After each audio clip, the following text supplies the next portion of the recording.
Thank you so much for joining us today. How are you, my friend? I am amazing. Thank you so much for having me. I'm just living the dream here in Toronto, and very, very excited to talk all things pre-construction condo and investing in real estate and the good, the bad, and the ugly. I'm ready for it because I know you bring the good, so I'm ready.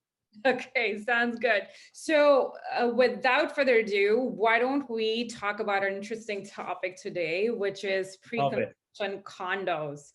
So, when Shikhar and I had started investing, our second investment property was a condo in downtown Toronto. Had no idea what we were doing, but yeah, low deposit and closing doesn't happen until whenever, 3 to 4 years down the lane. Under 200K, or I would say maybe close to around 200K. And yeah, we just did exactly that, signed up the papers, didn't even think about it after that until we got a notice. Yep, your intended moving date or the closing date is this, or interim closing, I think that's what the word is Yeah. this. And okay, now we need to find tenants and, we need to work on that. And then right within a span of a year or maybe second 2 years, we booked another one in Toronto. Long story short, they were around 200K. It made total sense. But now, if we look at the pricing of these condos, man, like, I don't know if it is still a great investment to look into. So, what are your thoughts on that? Yeah, so I think first and foremost, it's a great investment for some. I don't think all investments, highest level, first and foremost, I don't think all investments are great for people. I don't think real estate investing, and this is coming from a real estate broker. I invest myself and I help hundreds of people every single year, as mentioned earlier, use real estate as the vehicle to invest. I don't think real estate investing is for everyone. Just like I don't think Bitcoin and cryptos and NFTs are for everyone. Just like I don't think stocks are for everyone. So starting there, why do I personally like real estate as the vehicle? Because of the one magical word known as leverage. It's very easier to get into real estate than those other investments I mentioned. Because if I'm buying a $1 million condo or $1 million home, I don't have to come up with $1 million. I just got to come up with 20% of that. So I got to some way, somehow, through hook or through crook, come up with $200,000. When I come up with $200,000, someone else, the lenders, give me $800,000. And the best part of it is someone else pays down that 800,000. So that's why I like real estate as the vehicle. Now, pre-construction investing is for some and isn't for others. Why it's for me and why 200 of my people do it every single year is for a couple of reasons. Number one, that $200,000 that you have to come up with in this same example of $1 million condo, that's due over a 3-year period. So you don't have to pay the $200,000. You don't have to outlay that cash all at once. Another reason is because you don't actually have to get a mortgage, because you're buying today for going to be built 3 years down the road. So you can't even get a mortgage. You know more than anyone else, being a mortgage advisor, like you have to get a pre-approval, but it's, in all honesty, Supriya, it's worth less than the paper that it's written on. I used to say it's worth less than toilet paper. Now I know it is, with what happened with toilet paper in the last 18 months or so. But because you, like, nothing's built, right? And you're getting a pre-approval today for something 3 years down the road. It also doesn't show up on the lender's radar. So if I buy a pre-construction condo today and I get my pre-approval letter, tomorrow I can go get financing for a duplex or a triplex or a multiplex. The lender doesn't know about my pre-construction condo.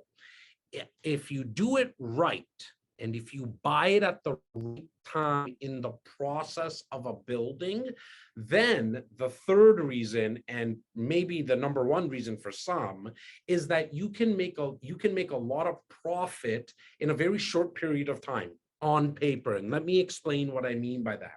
If you can imagine, your viewers and listeners, a 300-unit building. What the builder is going to do, contrary to what a lot of people believe, that the builder wants to sell out on those 300 condos in a weekend, they don't want to. Why? Because they want to allocate 40 units, 50 units the first time around, 50 units a second allocation, 75, 100 units in the third allocation, and so on and so on. There's probably 4 to 5 allocations from start to finish. And that might happen over a 2-year period. If you buy in that first access, in the first allocation of those 40 to 50 units, you're almost, and I'm afraid to use the G word, guaranteed, but let's call it the closest thing to guaranteed, a profit in the fact that the builder's going to increase the pricing in those allocations. So first allocation is going to be at price X. The next allocation is going to be at price Y, and the difference is going to be anywhere from $20,000 to $25,000. But every other allocation after that is going to be $25,000 to $30,000 to $35,000 more. So you can see how money is made. To fully answer your question, is it a good investment or a great investment was your question? I think it possibly could be a great investment for a lot of people, but for some others, for example, if you're somebody who wants cash flow right away, like if you want to make rental income right after you make an investment, it's not for you because the building's not built. There's no cash flow.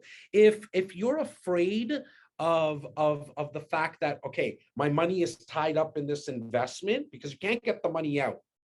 So you got to understand that your money is actually tied up until probably about a year before closing. Because at that time, you can take advantage of a clause in the contract, which is known as an assignment, where you can take the agreement of purchase and sale that you have, and you can flip it to someone else.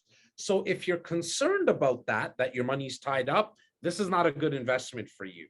However, for me and so many others, and I'm not just talking about the 200 people that I help, it's probably, I'm going to say close to 5,000, 10,000 people a year, if not more, that actually invest into this type of strategy.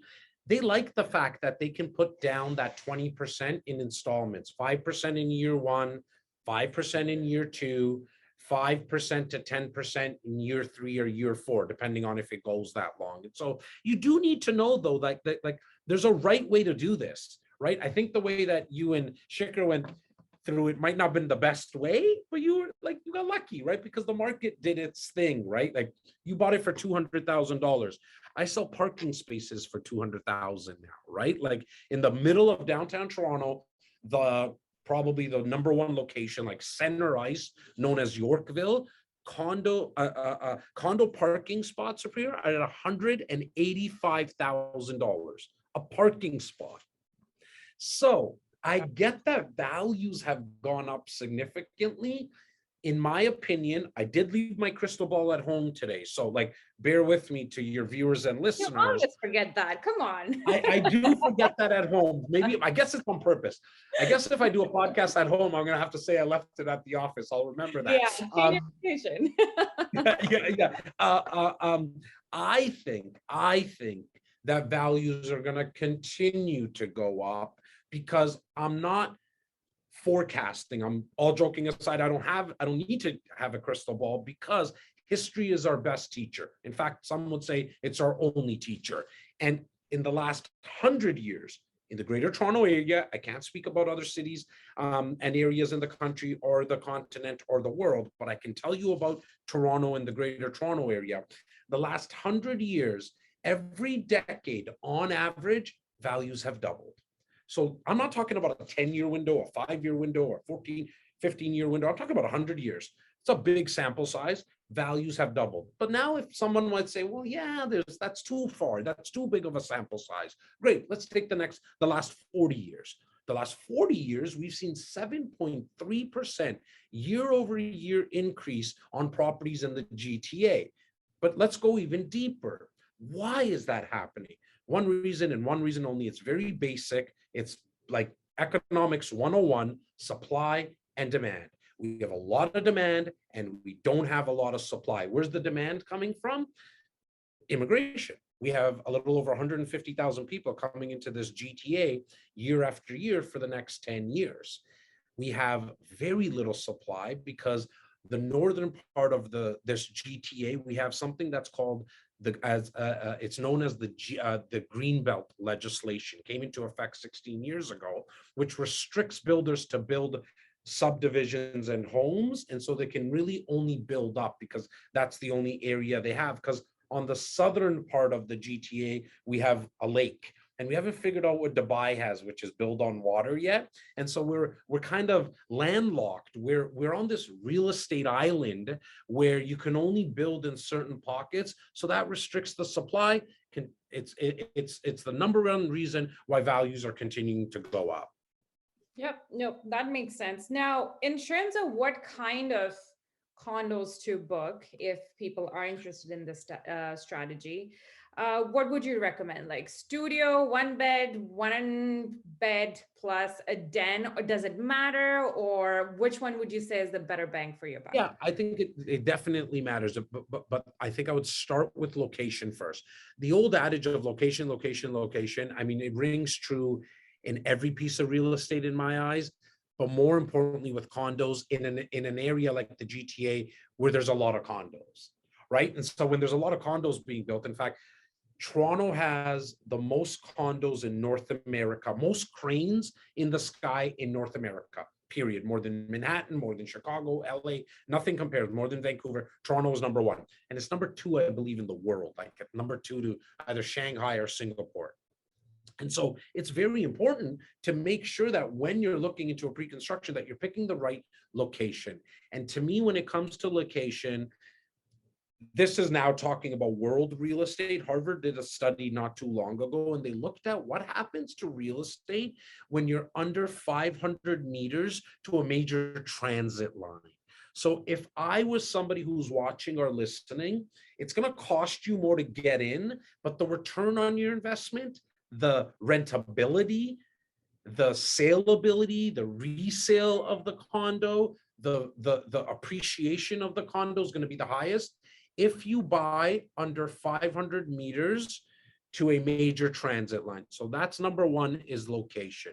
Number two, even before we get to studio, one bedroom plus den, is the builder. We need to look at the builder's reputation. This is who's building it. We don't want to be used as the guinea pig, right? Not again, right? And so we want to make sure that the builder's reputation is very high. How do you find that out? Well, go start off with, just using the Google. Go figure that out, find out, like put in the builder's name, see what comes up, read some threads, go to Terrion's home warranty site, ask a realtor to go see a building or two buildings that builder has built, because then you can touch, see, smell the finishes. You can actually see how they actually finished one of their projects. Okay. And if you can, I mean, there's some builders that everybody just knows, and you know that they're really good. The Tridells, the Daniels, the Empires. There's just so many. There's probably about 12 to 15 that you're going to get a good product. And most importantly, you know that they're going to finish, because there's one thing that everybody needs to understand. Builders can cancel contracts. And if they cancel the contract, you don't lose your deposit. They give you your deposit back, because your money, those deposits, those 5%, they're actually held in a lawyer's trust account. So you get your money back, but the opportunity cost on that money, it could be huge, because you could have invested it somewhere else, right? So you need to make sure that the building's going to be finished. And then number three, still before what type of bedrooms and studios, is the incentives that are being offered to the investor. We need to make sure, because remember I said that your money gets tied up, you can't pull it out until about a year before.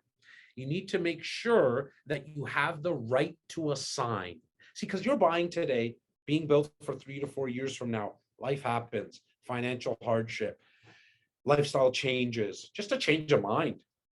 And so you want to make sure that you have the ability to actually flip the paper before closing. You also, as an investor, want to have the right to what's called lease, and you used the word earlier, lease during interim occupancy, because there's two closings to a pre-construction condo. There is occupancy, and then there's registration. Occupancy is when the builder says, investor, you can now make use of this unit.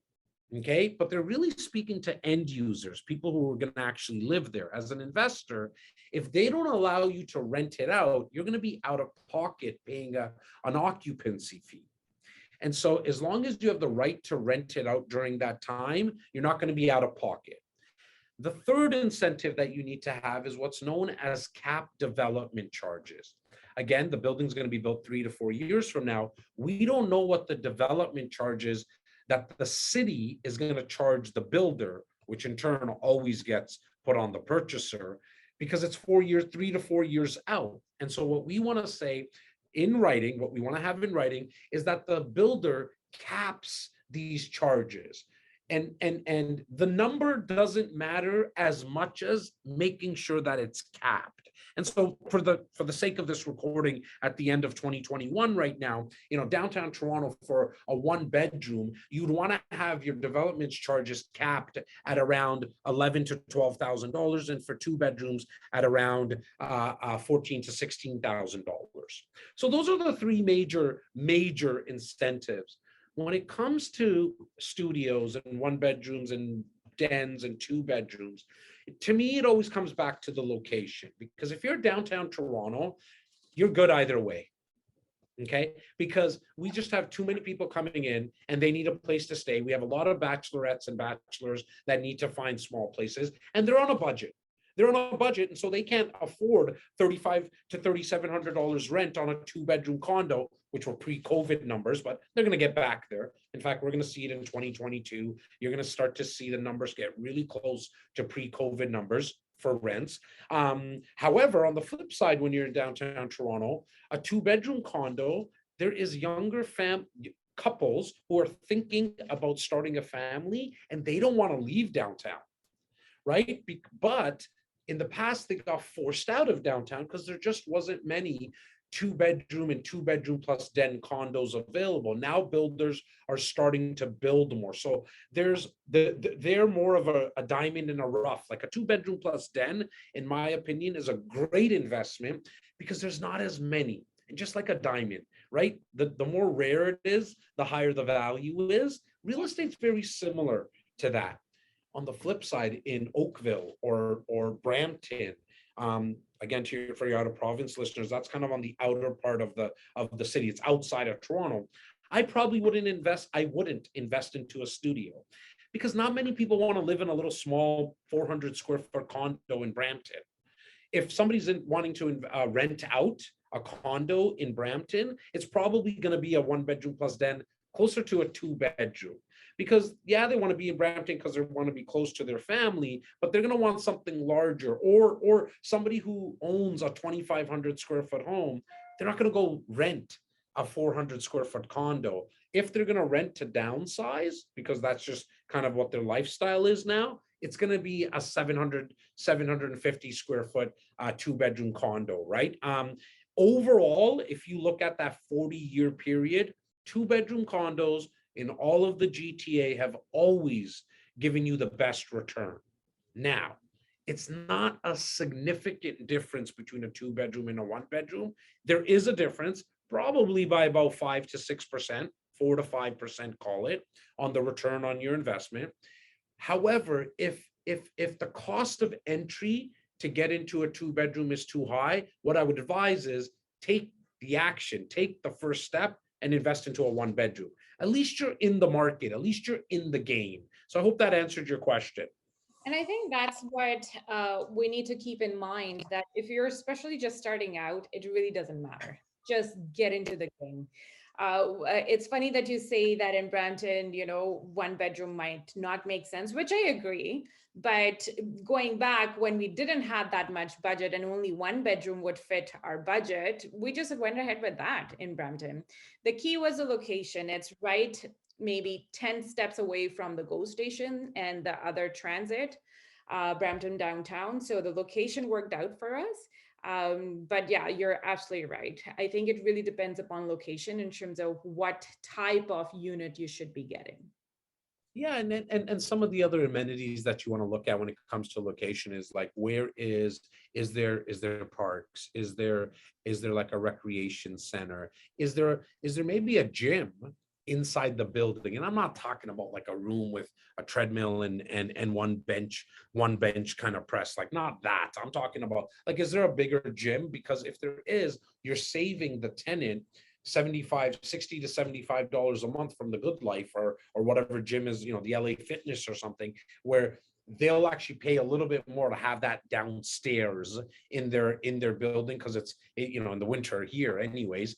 They don't have to leave the building, right? And so location is huge. To your fact about getting in, that's the most important. Like, look, I mean, you're talking about $200,000 condo that you bought, right? It's 4x, I bet you right now, for what it's selling for. At minimum, it's 3 times worth what you bought it for, right? And that's just going to continue to happen. But keep in mind, when I say it, it sounds weird. It sounds like I might be on crack when I say it. Like, if you buy something for $1 million today, in 10 years, it's going to be worth close to 2 million.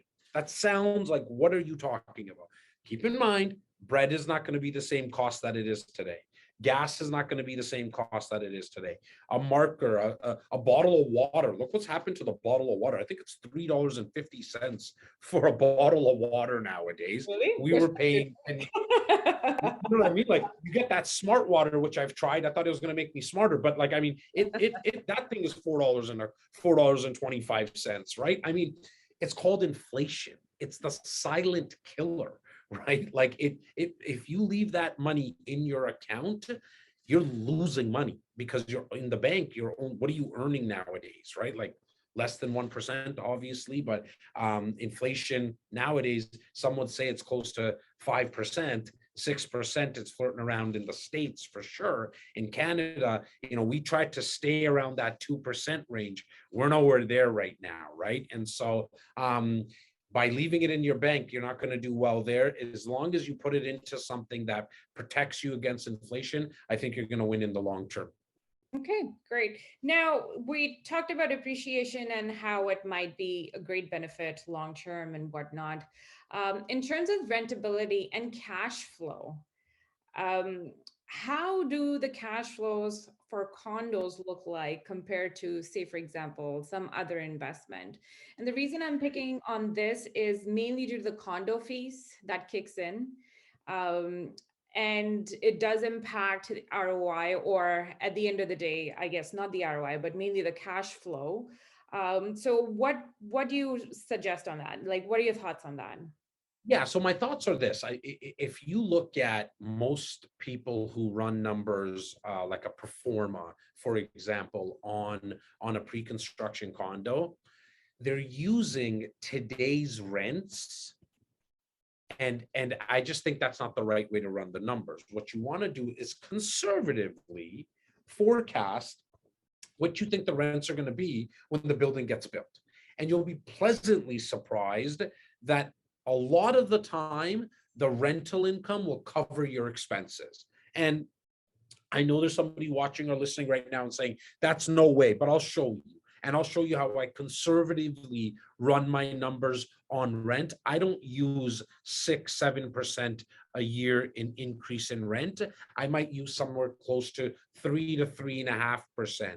The forecast for next year in 2022 is a 5% increase in rents. I'll still use 3 to 3.5% year over year increase on rents for when the building is going to be built.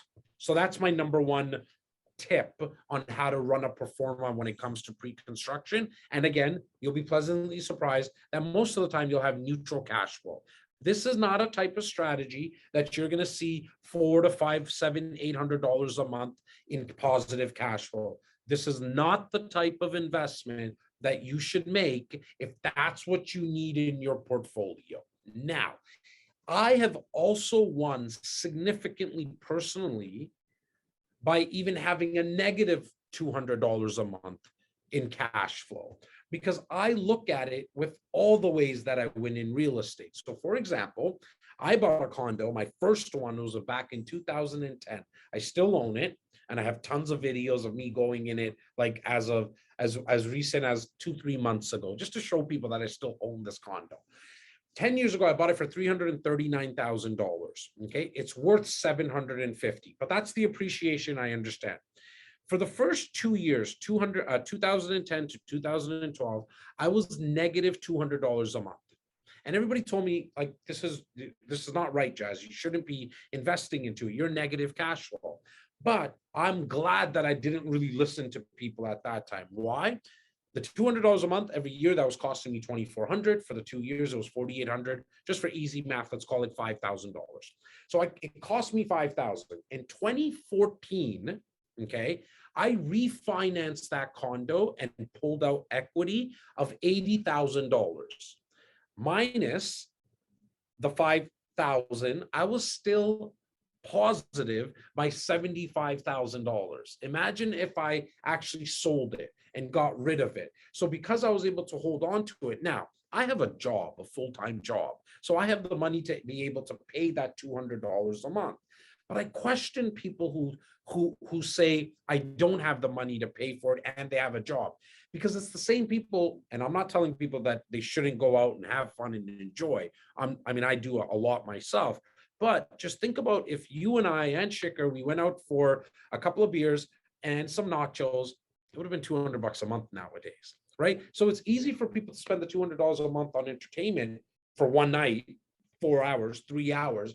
But when they put $200 out of their left pocket into their right pocket, it boggles their mind. It's too hard for them to fathom. And so I'm hoping that through my content, I'm the voice of reason. I'm trying to be where, look, if you look at this as from the big picture, you're still winning. You're still winning, even if you're negative 200. However, if that bothers you too much, this is not the right type of investment. Because for me, see, going back to earlier what we were talking about, I look at creating wealth through real estate, not cash flow. That's not what I'm trying to do. I'm trying to create wealth.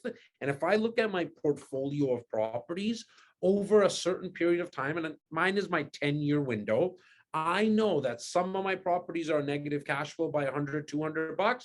Some of them are positive. Some majority are neutral. That's really where my portfolio lies. But it's the fact that someone else is paying down my mortgage. It's the fact that values are going up. It's the fact that I've got all my tax benefits. I like being negative on a couple of my properties by 200 because I write it off as a loss as well. However, I'll go back to what I first said about running numbers. Make sure you're running it properly, because you will be pleasantly surprised that when you're running it based on what values are, or what rents are going to be in 3-4 years from now, you will be at neutral cash flow most of the time. Yeah, no, fair enough. Now, once the closing is done and everything, your tenant moves in and whatnot, how much, based on the Ontario board, what's the amount or percentage that we can actually increase the rent? Is it the same of 1.2% per year? That's a great question. Depending on when the building was built, if it was built after November 15th, 2018, you can increase the rent to whatever you'd like. Okay. On the current tenant. So the rental guidelines don't apply to you.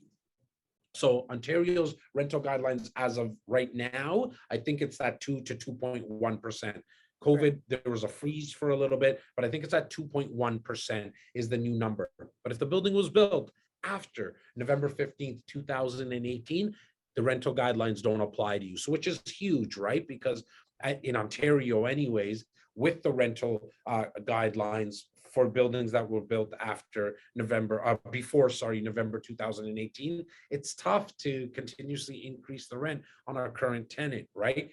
Look, I think of this as a business anyways. Like real estate investing to me is a business. I mentioned that because there's some tenants that I could increase the rent by whatever I want, but they took care of the place so much. Like they don't call me. They're not a headache. They pay on time. They don't ruin the place. I'm just happy that they're staying there. And if I'm getting my neutral, I got to put in $50, $75 a month. I'm like, I don't care. Why? Because it's going to get them out, to repaint it, to fix it if there has to be some repairs, and then market it, and then bring in somebody. And I'm not calling tenants devils, but the devil that I know is better than the one that I don't know, and I would rather just leave the person in place. If we have I got people in my place for the last 3-4 years They never call me. I send one of my assistants, or if I have time, I go drop off, like, a bottle of wine. It doesn't go, like, you don't have to spend thousands of dollars a year on somebody. You drop off a $20 bottle of wine. Most people don't know the difference between a $10 one and an $80 bottle of wine. A small little gift of appreciation goes a long way. That's a great point. Now, you said, is that applicable for buildings only, or like condos only, or it's applicable to any construction that has happened? Any construction, Any any construction that has construction, happened any after November construction. 15, 2018, we can, Yes. or the landlord can increase the rent by whatever percentage that they. Whatever they want. But now, I say whatever they want. It's going to be based on market rent, right? Like if it's $2,000 a month for the place and you're asking for 3,200, you're not going to get very far, right? Like, Yeah. so you understand that, obviously. Yeah. Exactly. But the nice thing is 2% is just not a lot of money, right? You're gonna, on $2,000, we're talking about $40 a month, right? And so it doesn't really move the needle significantly. Look, but it helps. Don't get me wrong. It definitely helps, even the 2% increase, because the maintenance fees might have went up by that much. Sometimes a little bit more. If you get newer buildings, because you mentioned the condo fees, if you get newer buildings, there's not much, like, they don't go up significantly. Sometimes they do, but most of the time they don't go up like by a couple of $100 a month every single year. That's just, like, you might hear some horror stories, and excuse me, I think sometimes they're just exaggerated a little bit. But I just don't see that in Toronto. Buying with good builders. That's why you don't buy with a builder that is their first time at the rodeo, because they don't know what they're doing. They cut corners without even them knowing. They're not even doing it on purpose sometimes, but sometimes they just don't know. They don't know. And so you don't want to, in my opinion, invest with a builder that's doing it for the first time. So, not to put you on spot, but what are your 3 preferred builders? Ooh, Empire Communities is a builder and developer that I'm very, very bullish on.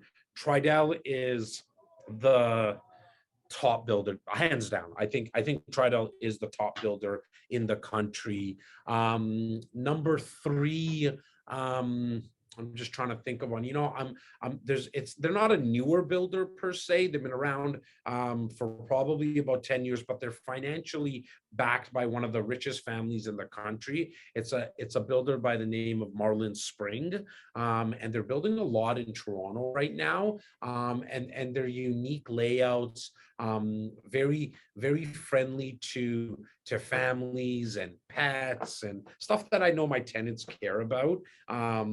You need to keep it pet friendly, like with dog spas and stuff like that, right? Like that, those are things that people are looking for. So I would say those 3. Okay, great. Now, if you want to buy and hold condos, what would you recommend? Like, how long should be people holding the condo for? Is it forever, 10-year, 15-year? Is there? As long as you can. Okay. As long as you can, watching what's happening with the condo fees. Mm-hmm. Right. So me personally, and I advise it to my clients, but sometimes, everybody has their own opinions, like even my clients, and that's okay. But I try to purchase buildings that don't have pools, for example. Why? Because I know indoor pools, everybody likes to say that they have it, but nobody makes use of it. Yeah. However, over a certain period of time, you do have to do repairs to it.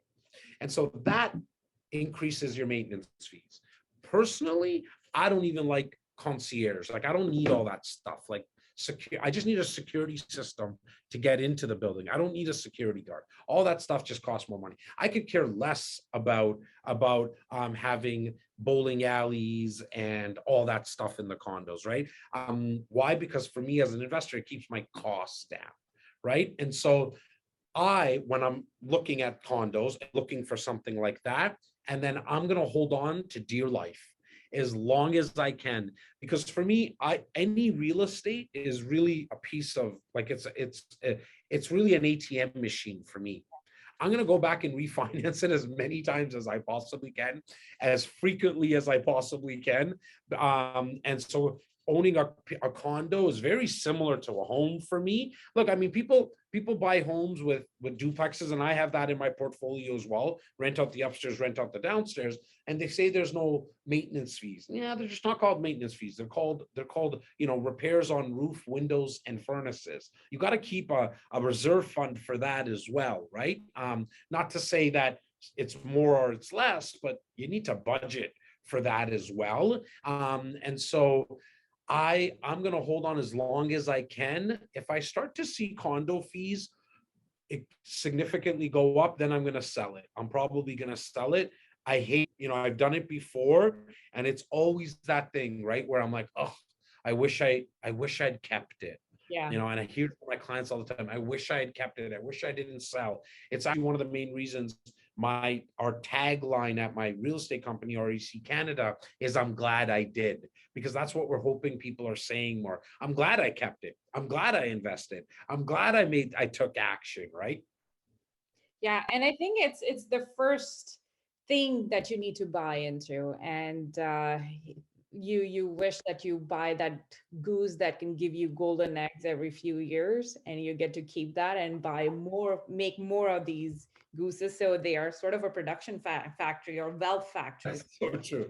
It's so true, right? Like I think you said it perfectly there, because it will keep laying these golden eggs, which is the ability to refinance. And then you go sit down with someone like yourself and say, Supriya, check this out. I bought a condo for 500,000, 600,000. And yes, to everybody, the average price in Toronto in the GTA is $1 million.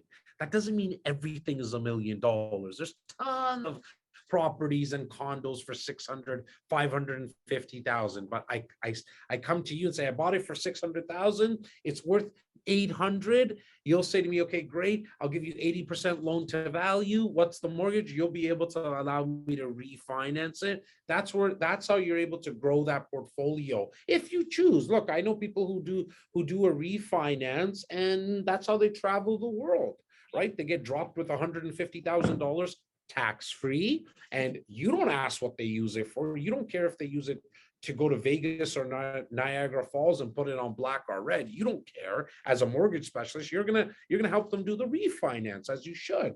And however, I'm biased. I think you should buy more real estate. Oh, me too. Compared between a car and a house, definitely an asset. Sure. Okay, so final question. Which projects have you currently or lately invested in? So, I'm very bullish right outside Toronto right now in the Mississauga area, believe it or not, because I say believe it or not, because I never used to really speak to Mississauga a decade ago. That's right. I had I mean, you would know that. I say that because the new LRT that's happening in Mississauga right now is groundbreaking. It's exactly what that area needed. Highway 10 / here in Ontario, it was lacking. And square one with what's happening, not with the shopping center in itself, but the amount of offices that are coming in that area. And offices come when they know population. People are coming. People come first, then all the businesses come, right? And so, but these big businesses, these big corporations, they have an R&D, research and development department that can, is huge. So they're looking at this for a long period of time. For me, in that Mississauga corridor from, I would say, Highway 10 in Lakeshore upwards to Highway 10 in Eglinton, probably a little further south than Eglinton. Anything around the, sorry? 10 and 403, basically. Call it 403, yeah, right around there, right? Anything along that corridor, I'm quite bullish on. Why? Again, because you can still get something for slightly of $1,000 price per square foot. In downtown Toronto, on average, you're looking at about new construction, pre-construction, you're probably looking at $1,300 to $1,350 on average. I still love it. I think $1,350, $1,400. I mean, I'm so glad that these things are being recorded, because I'm either going to be right or I'm going to be wrong. And I'm okay either way, but I'm glad that I'm on record.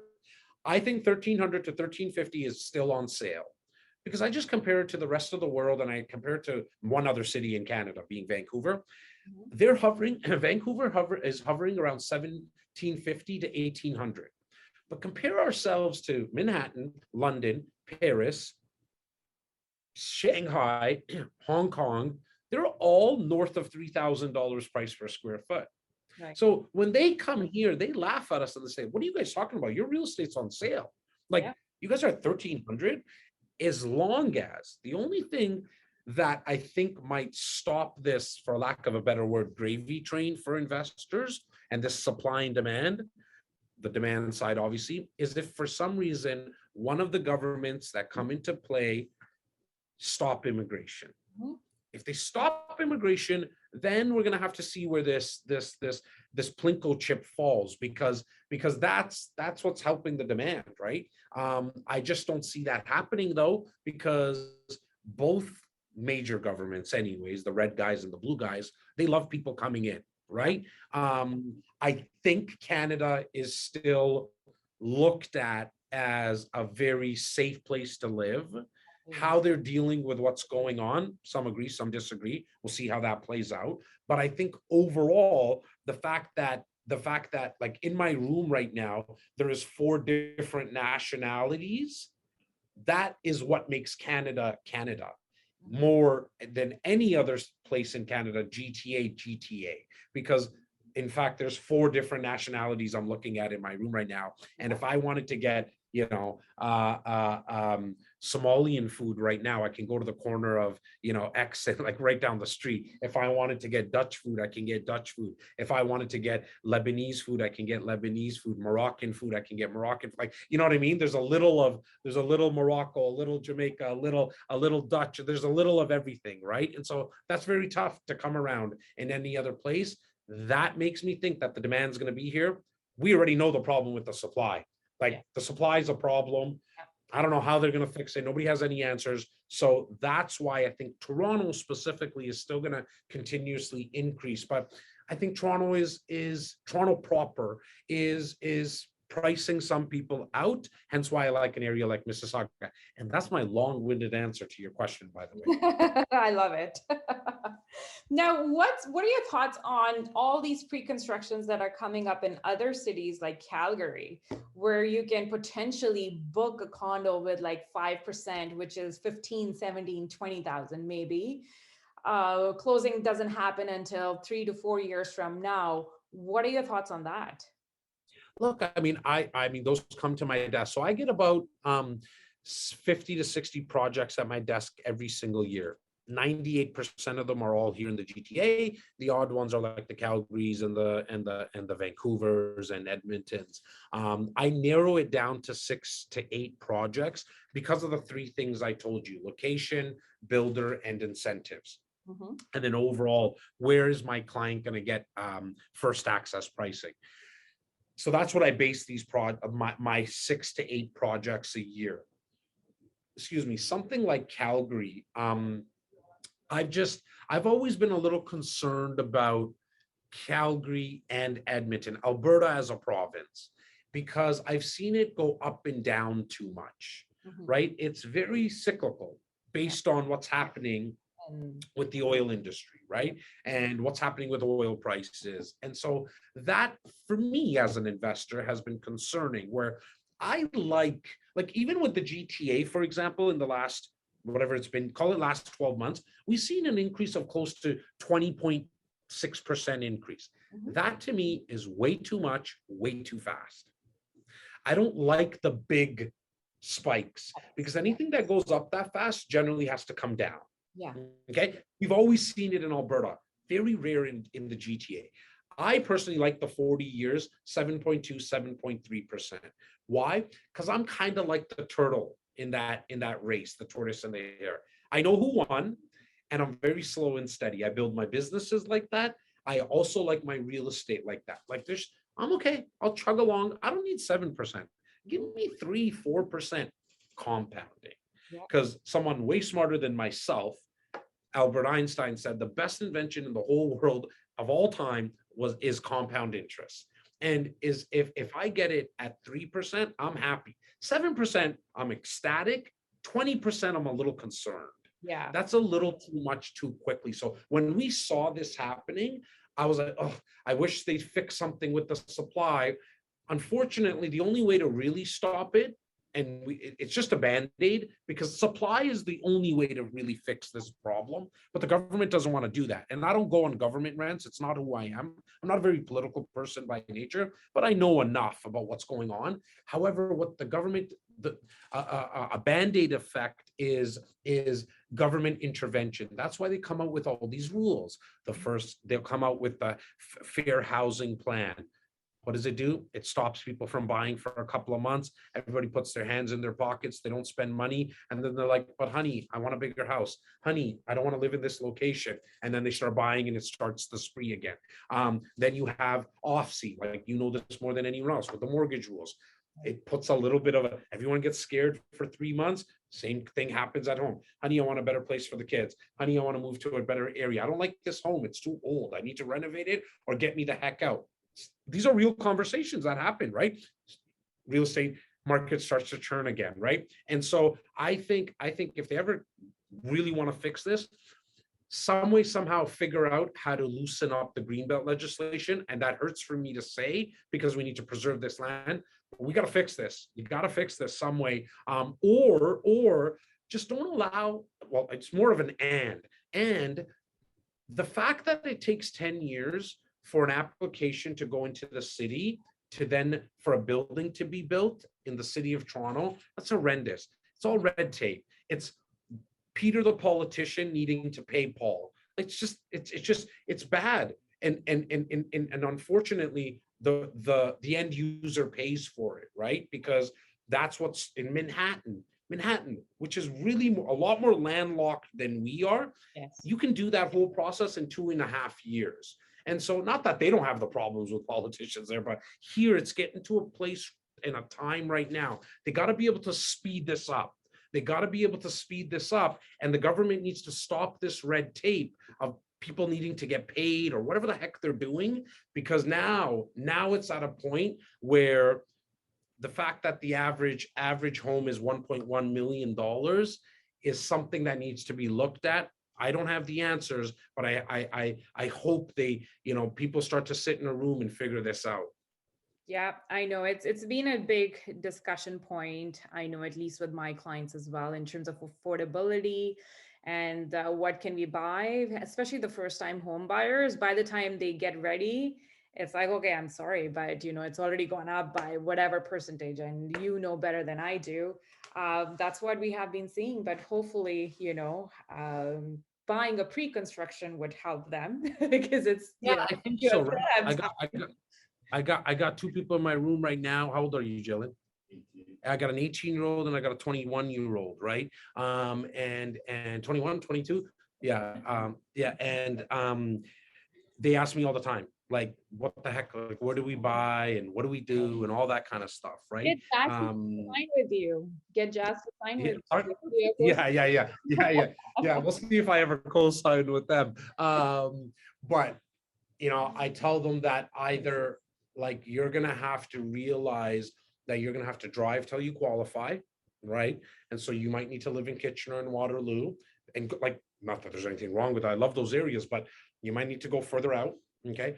Or you need to get into a pre-construction condo, like buy one right now, put your hands on one, because I actually think, and I'm so glad that you brought it up, it's the best forced savings plan, especially for an 18-year-old kid and a 21-year-old kid. They have to put the 5% down, the 30 grand on 600,000. But the best thing is that they have to do that next year. So before one guy wants to buy new J's and the next guy wants to buy a new camera or vice versa, they have to think twice before they do that. Right. And so at least they have to then come up with $30,000 next year. Right. Where you and I didn't have to go through it as much. Right. Like, we knew that we can get into the market. And so I do think it's one of the best forced savings plan, but we got to look at this, right? We got to look at what is this younger generation going to be able to get into? Yeah, nope, most definitely. Well, this was really good. Thank you so much for your time. Now, before I let you go, where can people find you? What's your best way to connect with them? Look, I'm not that hard to find. I produce You're a all over lot of the content. place. I'm all over the place. And I really appreciate this. I hope I brought some value to the conversation today. I think the easiest way is like the one-stop place. Just go to my YouTube page. It's Jazz Takhar, first name Jazz, Jas, last name Takhar, Takhar. Search it on YouTube. And then they can make a decision if they like the good-looking Indian guy or they think I'm too crazy for them. Either way, at least they get to make an informed quality decision themselves. Sounds great. Well, perfect. Thank you so much, Jazz and team, for your time today. I know you guys are super busy, so I really appreciate this. Thanks again.